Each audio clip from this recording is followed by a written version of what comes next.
somebody say somebody hits like a girl. How does that hit you? Is that such a bad thing? When you hear a song that they play saying... Compromises like Title IX, the Lilly Ledbetter Act, the Equal Pay Act of 1963, and others have made great strides in resolving the gender inequality issue. They attempt to end conflict but result in agreements that make effective impacts on women's rights in sports. Although this is a huge step in the right direction, there's still a lot of work that needs to be done for generations to come.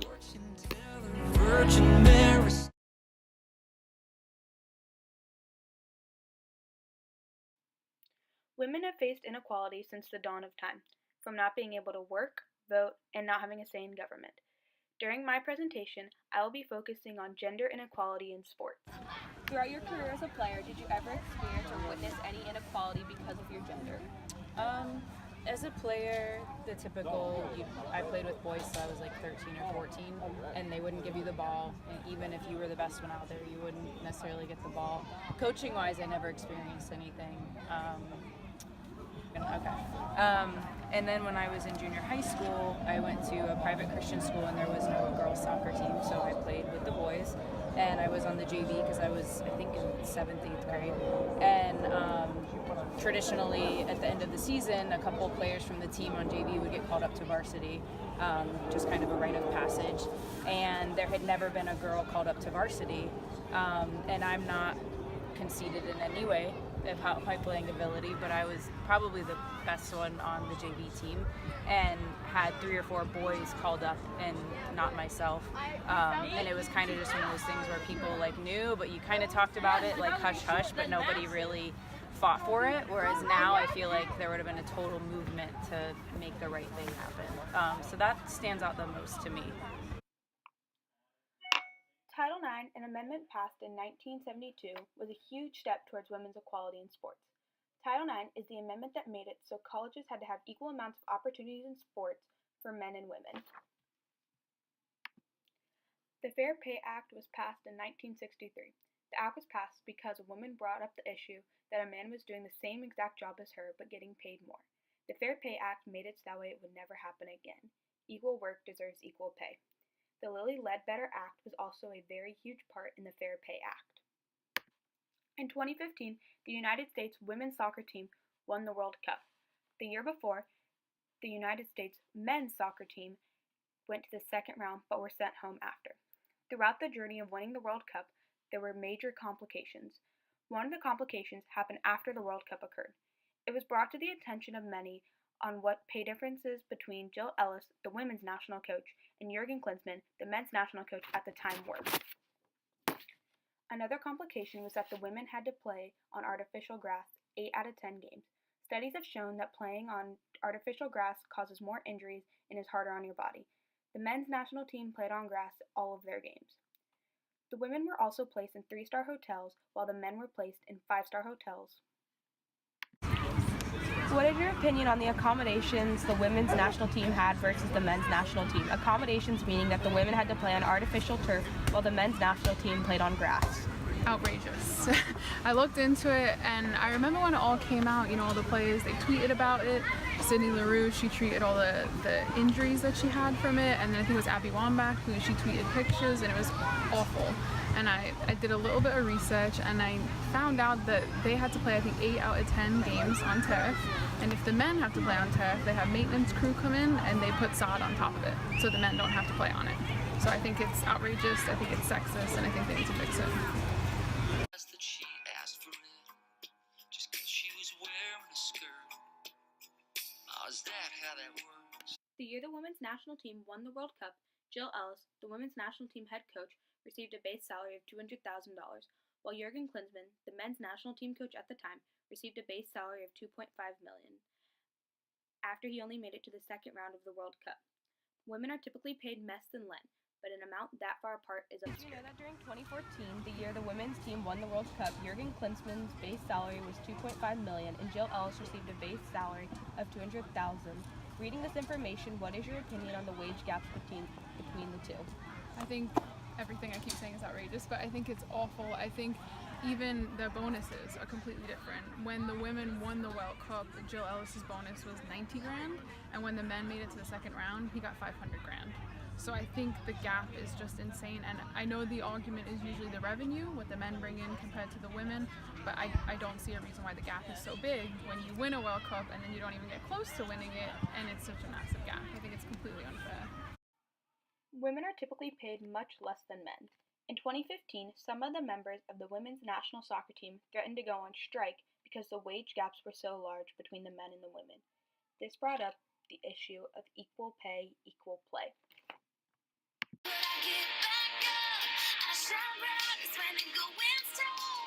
The women's national team agreed to a new collective bargaining agreement. A collective bargaining agreement is an agreement between an employer and a trade union setting forth the terms and conditions of employees, or containing provisions regarding rates of pay, hours of work, or other working conditions for employees. Collective bargaining agreement agreed to in April of 2017 is a step in the right direction. Yeah, I mean, again, it's a process. Like I said, I don't think obviously it's going to be a journey because we had the team pretty much ready to go on strike, and this is, we didn't get what we asked for, essentially. Not we, but them. They didn't get what they asked for 100%, but they did get pieces of it, and I think they're also navigating a space that's brand new, because if they abandon the game or if they go on strike, there's a responsibility, and it's a really hard line to draw, I think. But just the fact that they stood up and kind of put their foot down was huge. But yeah, as far as the agreement goes, it's kind of like 2 out of 3 or 1 out of 3. Like, there's still work to do, and it's definitely not over, I don't think. And that conversation is going to be very much alive in the coming years, especially with the new U.S. soccer election happening, with the new president and everything.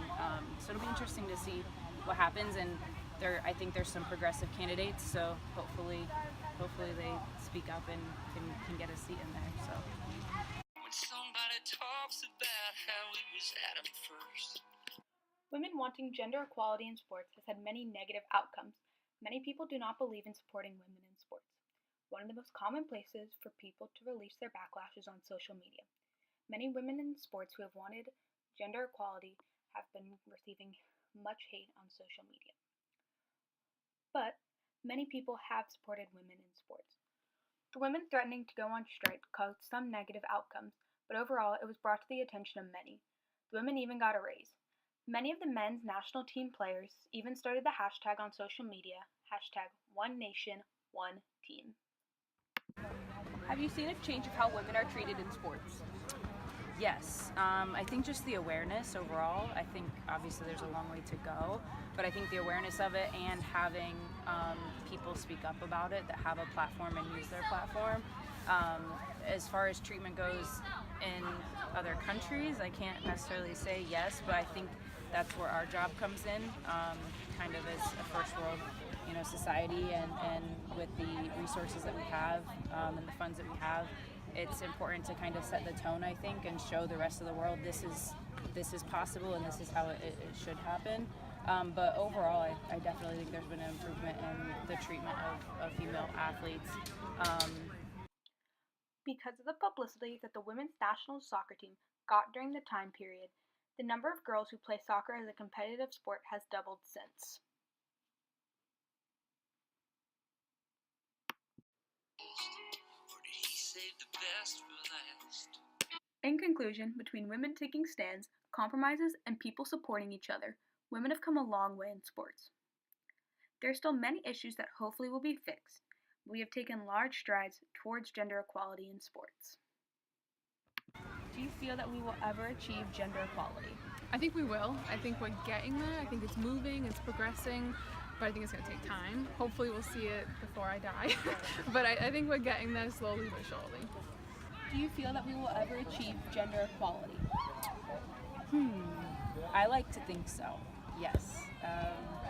I think so. I think it's just like anything else. I think it's a continual journey. I don't think we're gonna hit this place of equality where we're all completely satisfied and everything's perfect and yada yada. I think it's something that we have to continue to speak up about and kind of fight for and earn our keep and continue earning our keep. But I do think that equality is tangible at this point, especially, like I said, seeing the different people stand up, even on the U.S. soccer side of things, and kind of stand up and say women, especially at the national team level, they deserve to be equal. But I don't think it's a one-stop shop. There's that quote about happiness is a journey, not a destination. Kind of feel the same way about equality. Like, it's not going to be like one thing. It's going to be, it's a process, it's a journey. So